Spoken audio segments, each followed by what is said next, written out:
I told this to Brian like a couple days ago when we were training. I was like, Brian, I'm starting to have like that blood in the water feeling like all day long.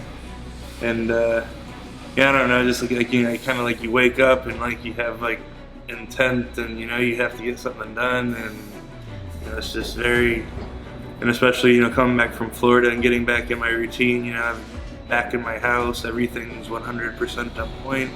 Yeah, it's starting to be that home stretch. So you know, this the spot I'm in right now, doing what I'm doing. There's so much room to adjust. You know, there's food so high, the cardio is so low, the training is so intense still. You know, it's we have a lot of room to play with, and I'm already in a pretty good spot. So it should be interesting. I'm looking forward to it. This is pretty. What's up, man? This is pretty cool. Win today. It's pretty cool. Training that later. All right. I thought that was for me. Is it like a nightgown? It's more like a tent. Like a nightgown for you? Yeah, it's more like a tent.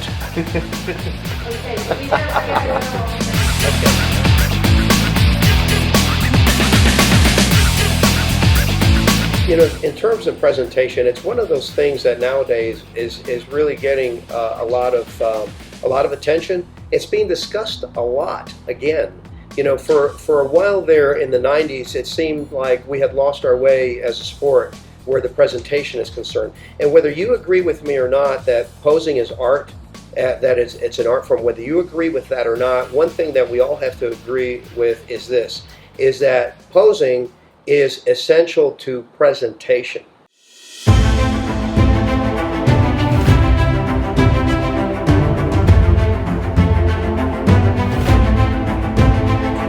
Okay, and if you pose well, you will present well, you will show the results that you have from the gym to the best of your ability at the best angles, and you will score higher. Okay, so if you think that you're going to just work out and then get up there, you know, and do a caveman routine, you know, with half a dozen poses, it's not going to work well in your favor. You know, so I believe that presentation is very important. As a bodybuilder, I think of myself as an artist. We work in flesh and not clay. But it's when we actually get up on the stage, we present our bodies. It's a presentation. And it's not just a static pose. It's not just the double bicep, the front lat spread. Okay, it's also transitions, transitional posing. In other words, you have the static poses that you hit, but you have the transition, and a transition is a dynamic pose. It is a moving pose. And if you can't do that, you're not going to show your physique to the best of your ability.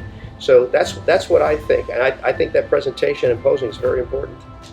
I 100% believe, you know, he hit it on the head. Regardless of where you lie on, you know, your posing routine, you know, be it, you know, it's something that you just kind of slop together last second or freestyle, or you know, you spend a ton of time really creating and perfecting, and you know, truly, you know, putting together something cool. If you can't present your physique properly, at least in the mandatories, as if you can't pose well, you are not going to do as well as you would have if you could. So for people to completely ignore posing, it's like ignoring your cardio or something.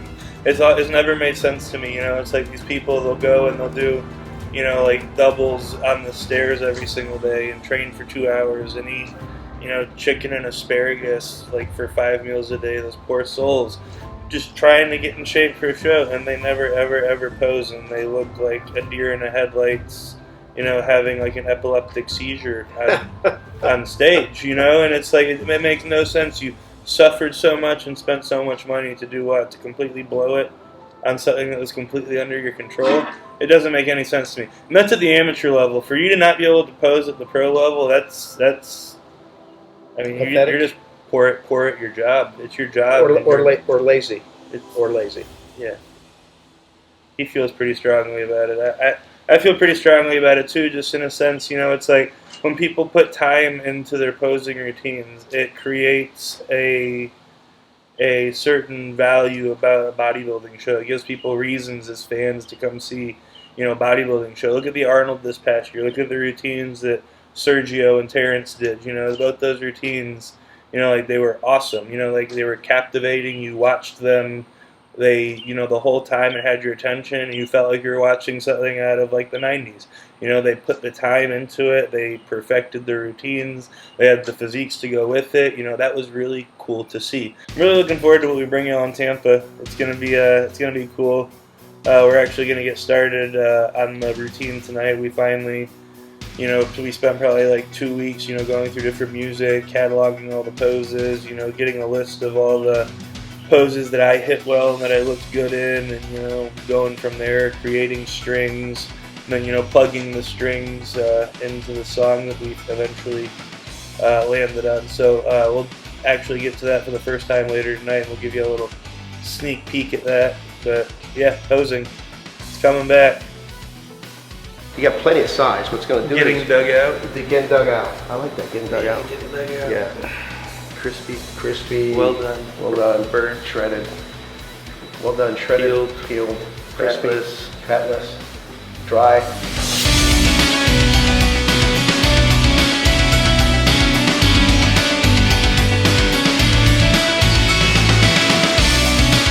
Alright guys, so we are up here at Lone Star Barbell Club.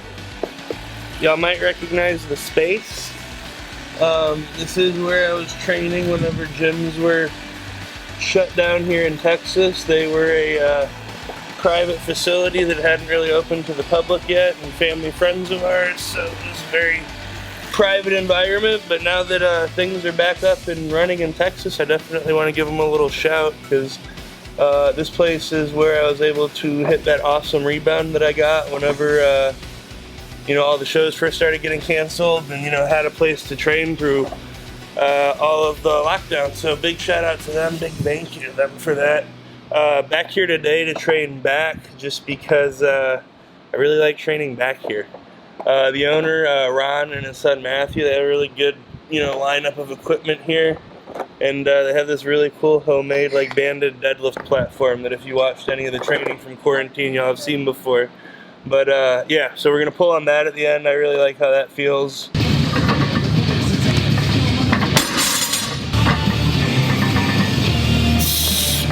They have the Arsenal chest supported T-bar that we really like, and then really nice lat pull down that has a good feel. And yeah, so we're about to get after it. It's nice. It's only 91 degrees today in the gym. Normally it's like 98 or 100 at this point, so hooray for cool weather. But yeah, gonna finish rolling out and we will get to it.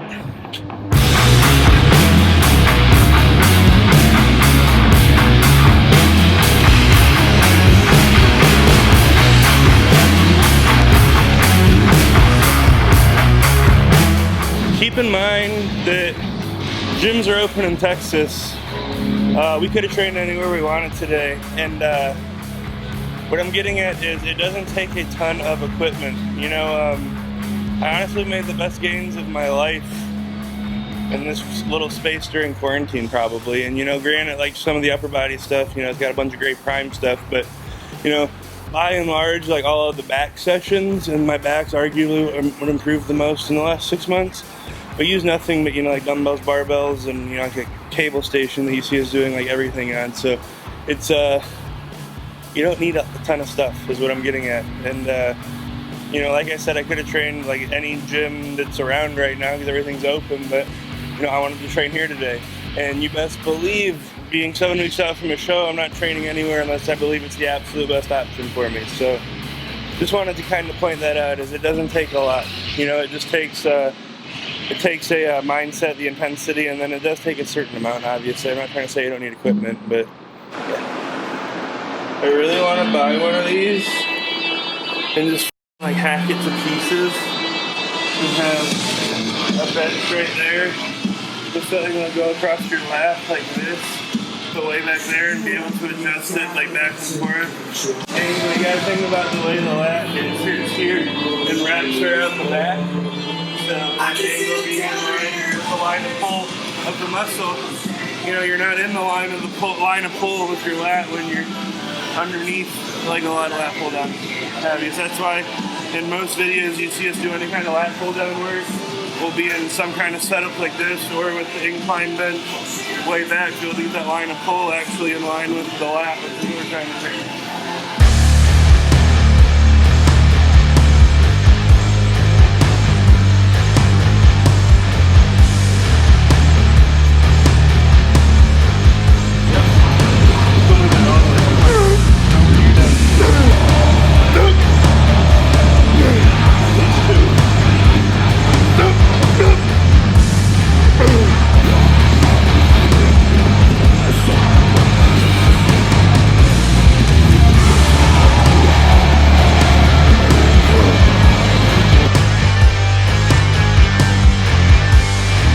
I will tell you that I'm probably one of his toughest critics.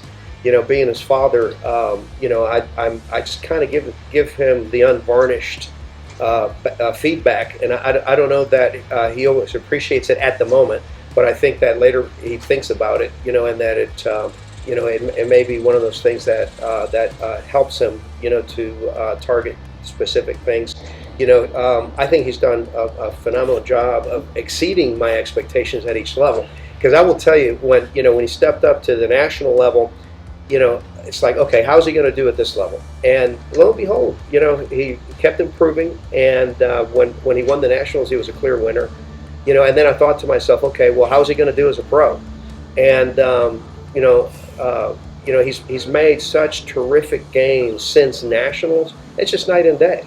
You know, and he's really just stepped up, and I know that he's going to not only be able to or stand next to those guys, you know, but I think there's people that are going to be in for a surprise.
Looking like probably end up being probably 12 to 15 pounds heavier than the nationals look, and even better conditioning. This morning I woke up at 263 fasted. So you know, all jokes aside, the nationals prep, I think I started at 268 fasted. So if that's any indication. I've definitely been growing on this prep because, you know, this prep we started at 271 fasted, 272 fasted. It was, you know, a lot fluffier than I am now for sure. So, you know, it couldn't have gone any better. That quarantine ended up being a good thing, you know, bounced back, got a good little rebound off of it for sure. And yeah, so like I said, locked and loaded coming down the home stretch.